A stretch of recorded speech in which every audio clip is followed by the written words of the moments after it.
Assalamualaikum warahmatullahi wabarakatuh. Salam dan bahagia. Kami dari kelompok 5 akan menyampaikan materi mengenai pendidikan multikultural di Indonesia.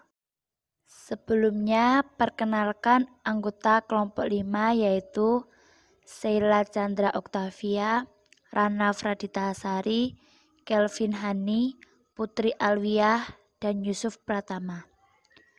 Yang pertama akan dibacakan oleh Kelvin. Yang pertama, kita akan membahas tentang pengertian pendidikan multikultural. Pendidikan multikultural sebagai suatu pendekatan progresif untuk melakukan transformasi pendidikan yang secara holistik, memberikan kritik dan menunjukkan kelemahan-kelemahan, kegagalan-kegagalan, dan diskriminasi yang terjadi di dunia pendidikan saat ini. Pendidikan multikultural merupakan suatu bentuk reformasi pendidikan yang bertujuan untuk memberikan kesempatan yang setara bagi semua siswa tanpa memandang latar belakangnya, sehingga semua siswa dapat meningkatkan kemampuan secara optimal sesuai dengan ketertarikan, minat dan bakat yang dimiliki. Yang selanjutnya kita membahas tentang dasar pendidikan multikultural.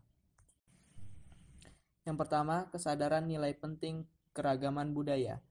Pendidikan multikultural ini memberikan pemahaman mengenai berbagai jenis kegiatan pendidikan sebagai bagian integral dari kebudayaan universal. Perlu peningkatan kesadaran bahwa semua siswa memiliki karakteristik khusus karena usia, agama, gender, kelas sosial, etnis, ras, atau karakteristik budaya tertentu yang melekat pada diri masing-masing. Pendidikan multikultural berkaitan dengan ide bahwa semua siswa tanpa memandang karakteristik budayanya itu seharusnya memiliki kesempatan yang sama untuk belajar di sekolah. Perbedaan yang ada itu merupakan keniscayaan atau kepastian adanya, namun perbedaan itu harus diterima secara wajar dan bukan untuk membedakan. Artinya perbedaan itu perlu kita terima sebagai suatu kewajaran dan perlu sikap toleransi agar kita bisa hidup berdampingan secara damai tanpa melihat unsur yang berbeda itu untuk membeda-bedakan. Yang kedua, gerakan pembaharuan pendidikan.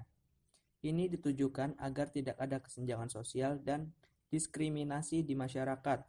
Contohnya seperti kesenjangan ketika muncul fenomena sekolah favorit yang didominasi oleh golongan orang kaya karena ada kebijakan lembaga yang mengharuskan untuk membayar uang pangkal yang mahal untuk bisa masuk ke sekolah favorit itu.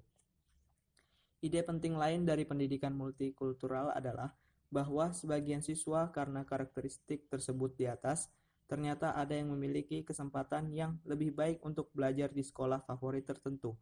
Sedangkan siswa dengan karakteristik budaya yang berbeda tidak memiliki beberapa karakteristik institusional dari sekolah secara kesempatan itu. Sistematis menolak kelompok siswa untuk mendapatkan kesempatan pendidikan yang sama, walaupun itu dilakukan secara halus. Dalam arti, dibungkus dalam bentuk aturan yang hanya bisa dipenuhi oleh segolongan tertentu dan tidak bisa dipenuhi oleh golongan yang lain. Pendidikan multikultural bisa muncul berbentuk bidang studi, program, dan praktek yang direncanakan lembaga pendidikan untuk merespon tuntutan, kebutuhan, dan aspirasi berbagai kelompok. Yang ketiga, proses pendidikan. Pendidikan multikultural juga merupakan proses pendidikan yang tujuannya tidak pernah terrealisasikan secara penuh. Pendidikan multikultural adalah proses menjadi. Pendidikan multikultural harus dipandang sebagai suatu proses yang terus-menerus dan bukan sebagai suatu yang langsung bisa tercapai. Tujuan utama dari pendidikan multikultural adalah untuk memperbaiki prestasi secara utuh, bukan sekedar meningkatkan skor. Yang selanjutnya adalah tujuan dari pendidikan multikultural. Tujuan pendidikan multikultural. Tujuan pendidikan multikultural yang pertama ialah pengembangan literasi etnis dan budaya, yaitu mempelajari tentang latar belakang sejarah, bahasa, karakteristik budaya, sumbangan, peristiwa kritis, individu yang berpengaruh, dan kondisi sosial, politik, dan ekonomi dari berbagai kelompok etnis mayoritas dan minoritas. Yang kedua ialah perkembangan pribadi, menekankan pada pengembangan pemahaman diri yang lebih besar, konsep diri yang positif, dan kebanggaan pada identitas pribadinya yang berkontribusi pada perkembangan pribadi siswa yang berisi pemahaman yang lebih baik tentang diri yang pada akhirnya berkontribusi terhadap keseluruhan prestasi intelektual, akademis, dan sosial siswa. Yang ketiga ialah klarifikasi nilai dan sikap, merupakan langkah kunci dalam proses melepaskan potensi kreatif individu untuk memperbarui diri dan masyarakat untuk tumbuh kembang lebih lanjut. Yang keempat ialah kompetensi multikultural, dengan mengajarkan keterampilan dalam komunikasi lintas budaya, hubungan antar pribadi, pengambilan perspektif, analisis kontekstual, pemahaman sudut pandang, dan kerangka berpikir alternatif, dan menganalisa bagaimana kondisi budaya mempengaruhi nilai, sikap, harapan, dan perilaku. Yang kelima ialah memperkuat pribadi untuk reformasi sosial. Tujuan terakhir dari pendidikan multikultural adalah memulai proses perubahan di sekolah yang pada akhirnya akan meluas ke masyarakat. Tujuan ini akan melengkapi penanaman sikap, nilai, kebiasaan, dan keterampilan siswa sehingga mereka menjadi agen perubahan sosial yang memiliki komitmen yang tinggi dengan reformasi masyarakat untuk memberantas perbedaan etnis dan rasial dalam kesempatan dan kemauan untuk bertindak berdasarkan komitmen ini. Untuk melakukan itu, mereka perlu memperbaiki pengetahuan mereka tentang isu etnis di samping mengembangkan kemampuan pengambilan keputusan, keterampilan tindakan sosial, kemampuan kepemimpinan, dan komitmen moral atas harkat dan persamaan. Yang keenam, memiliki wawasan kebangsaan atau kenegaraan yang kokoh. Dengan mengetahui kekayaan budaya bangsa itu, akan tumbuh rasa kebangsaan yang kuat. Rasa kebangsaan itu akan tumbuh dan berkembang dalam wadah negara Indonesia yang kokoh. Untuk itu, pendidikan multikultural perlu menambahkan materi, program, dan pembelajaran yang memperkuat rasa kebangsaan dan kenegaraan dengan menghilangkan etnosentrisme, prasangka, diskriminasi, dan stereotip. Yang ketujuh, hidup berdampingan secara damai, dengan melihat perbedaan sebagai sebuah keniscayaan, dengan menjunjung tinggi nilai kemanusiaan, dengan menghargai persamaan akan tumbuh sikap toleran terhadap kelompok lain, dan pada gilirannya dapat hidup berdampingan secara damai. Yang kedelapan ialah mengembangkan sikap dan berperilaku saling menghargai kultur lain. Hal ini berarti hubungan pendidikan multikultural membawa ke arah yang lebih baik dalam pengembangan sikap dan perilaku sehingga dapat saling menghargai budaya lain. Yang keempat, kita akan membahas tentang fungsi pendidikan multikultural. The National Council for Social Studies atau GORSI 2001 mengajukan sejumlah fungsi yang menunjukkan pentingnya keberadaan dari pendidikan multikultural. Fungsi tersebut adalah 1. Memberikan konsep diri yang jelas. 2. Membantu memahami pengalaman kelompok etnis dan budaya ditinjau dari sejarahnya.